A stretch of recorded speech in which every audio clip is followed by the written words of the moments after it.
Hi hello welcome back to Mandara Malnad YouTube channel. ಎಲ್ಲರೂ ಹೇಗಿದ್ದೀರಾ? ಎಲ್ಲರೂ ಚೆನ್ನಾಗಿದ್ದೀರಾ ಅಂತ ಇವತ್ತಿನ ವ್ಲಾಗ್ ಸ್ಟಾರ್ಟ್ ಮಾಡೋಣ. ಇಲ್ಲಿ ಇವಾಗ ಮಳೆ ಬರ್ತಾ ಇದೆ, ಹಾಗಾಗಿ ಹೊರಗಡೆ ನೋಡೋಣ ಅಂತ ಬಂದೆ. ತುಂಬ ದಿನದ ನಂತರ ಮಳೆ ಬರ್ತಾ ಇರೋದು, ಹಾಗಾಗಿ ಏನೋ ಒಂಥರ ಖುಷಿ. ನೋಡಿ, ನೀವು ನೋಡ್ತಿರ್ಬೋದು ಎಷ್ಟು ಜೋರಾಗಿ ಮಳೆ ಗಾಳಿ ಎಲ್ಲ ಬರ್ತಾ ಇದೆ.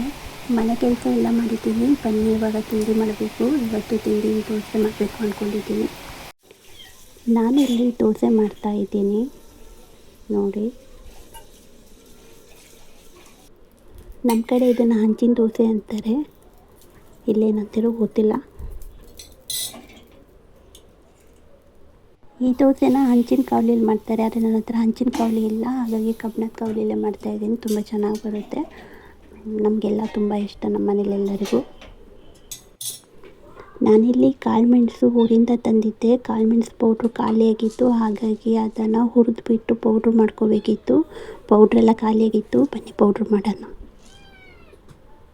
ನಾನಿವಾಗ ಇದನ್ನು ಪೌಡ್ರು ಮಾಡಿಕೊಂಡೆ. ನೋಡಿ, ಚೆನ್ನಾಗಿ ಪೌಡ್ರಾಗಿದೆ. ಸ್ಮೆಲ್ ಹಾಗೆ ಕಮ್ಮಂತಿದೆ. ಈಗ ಇದನ್ನು ಒಂದು ಬಾಕ್ಸಿಗೆ ಹಾಕಿ ಎತ್ತಿಟ್ಕೊಳ್ತಾ ಇದ್ದೀನಿ. ನೋಡಿ ಎಷ್ಟು ಚೆನ್ನಾಗಿದೆ, ಗಮ್ಮಂತ ಇದೆ ನಿಜವಾಗ್ಲೂ. ಊರಿನ ಕಾಳುಮೆಣಸು ತುಂಬ ಚೆನ್ನಾಗಿರುತ್ತೆ. ನಮಗೆಲ್ಲ ಜಾಸ್ತಿ ಕಾಳುಮೆಣಸು ಯೂಸ್ ಮಾಡ್ತೀವಿ ಸಾಂಬಾರಿಗೆಲ್ಲ. ನಾನಿಲ್ಲಿ ಪೆಪ್ಪರ್ ಕಬಾಬ್ ಮಾಡೋಕ್ಕೆ ರೆಡಿ ಮಾಡ್ಕೊಳ್ತಾ ಇದ್ದೀನಿ. ಹೇಗಿದ್ರು ಪೆಪ್ಪರ್ ಪೌಡ್ರ್ ಮಾಡಿದ್ನಲ್ಲ, ಹಾಗೆ ಪೆಪ್ಪರ್ ಕಬಾಬ್ ಮಾಡೋಣ ಇವತ್ತು ಅಂತ ಮೊದಲಿಗೆ ಇಲ್ಲಿ ನಾನು ಕಾರ್ನ್ಫ್ಲವರ್ನ ಹಾಕ್ಕೊಳ್ತಾ ಇದ್ದೀನಿ. ಎಷ್ಟು ನೋಡಿಬಿಟ್ಟು ನಾವಿಲ್ಲಿ 1 kg ತೊಗೊಳ್ತಾ ಇರೋದು ಕಾರ್ನ್ಫ್ಲವರನ್ನು.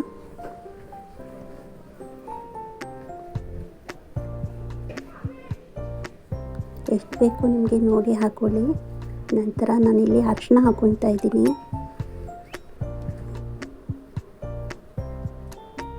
ಆಮೇಲೆ ಶುಂಠಿ ಬೆಳ್ಳುಳ್ಳಿ ತುರಿದಿರೋದು ಹಾಕ್ಕೊಳ್ತಾ ಇರೋದು. ನಾನಿಲ್ಲಿ ಪೇಸ್ಟ್ ಯೂಸ್ ಮಾಡಲ್ಲ, ತುರಿದ್ಬಿಟ್ಟು ಹಾಕ್ತಿರೋದು, ಯಾಕಂದರೆ ಅದು ಫ್ಲೇವರ್ ಬೇರೆ ಥರನೇ ಇರುತ್ತೆ. ಆಮೇಲೆ ರುಚಿಗೆ ತಕ್ಕಷ್ಟು ಉಪ್ಪನ್ನು ಹಾಕ್ಕೊಳ್ತಾ ಇದ್ದೀನಿ.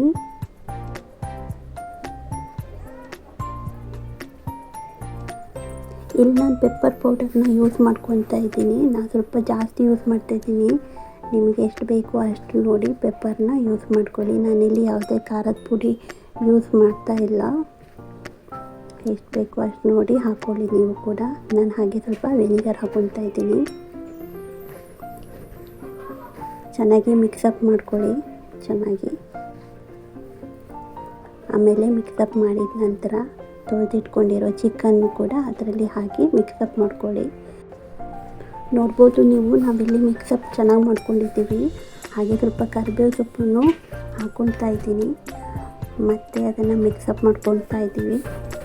ಈಗ ಇದನ್ನು ಫ್ರಿಜ್ಜಲ್ಲಿ 1-2 ಅವರ್ ಆದರೂ ಬಿಡಬೇಕು. ಆಮೇಲೆ ಫ್ರಿಜ್ಜಿಂದ ತೆಗೆದು ಈಗ ಇಲ್ಲಿ 2 ಅವರ್ ಫ್ರಿಜ್ಜಲ್ಲಿ ಬಿಟ್ಟು ಆಮೇಲೆ ಈಗ ತೆಗಿತಾ ಇದ್ದೀನಿ.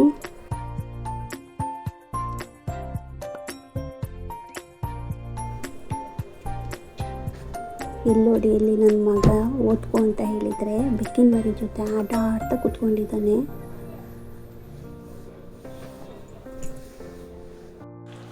ನಾನಿಲ್ಲಿ ಮ್ಯಾರಿನೇಟ್ ಮಾಡಿರೋದು ಚಿಕನ್ನ ಎಣ್ಣೆಯಲ್ಲಿ ಫ್ರೈ ಮಾಡ್ಕೊತಾ ಇದ್ದೀನಿ. ಚೆನ್ನಾಗಿ ಫ್ರೈ ಮಾಡ್ಕೊಳ್ಳಿ, ಚೆನ್ನಾಗಾಗುತ್ತೆ.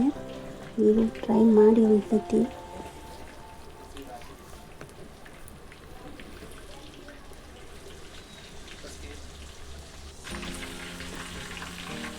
ನೋಡಿ ಎಷ್ಟು ಡ್ರೈ ಆಗಿ ಚೆನ್ನಾಗಿ ಬಂದಿದೆ.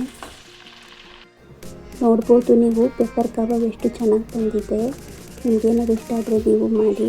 ನಿಮಗೇನಾದ್ರು ಈ ಬ್ಲಾಗ್ ಇಷ್ಟ ಆದರೆ ಮಂದಾರ ಮಲ್ನಾಡ್ ಚಾನಲ್ನ ಸಬ್ಸ್ಕ್ರೈಬ್ ಮಾಡ್ಕೊಳ್ಳಿ ಈಗಲೇ. ಹಾಗೆ ಲೈಕ್ ಕೊಡಿ. ಲೈಕ್ ಮಾಡಿ, ಶೇರ್ ಮಾಡಿ, ಸಬ್ಸ್ಕ್ರೈಬ್ ಮಾಡಿ, ಚಾನಲ್ಗೆ ಸಪೋರ್ಟ್ ಮಾಡಿ.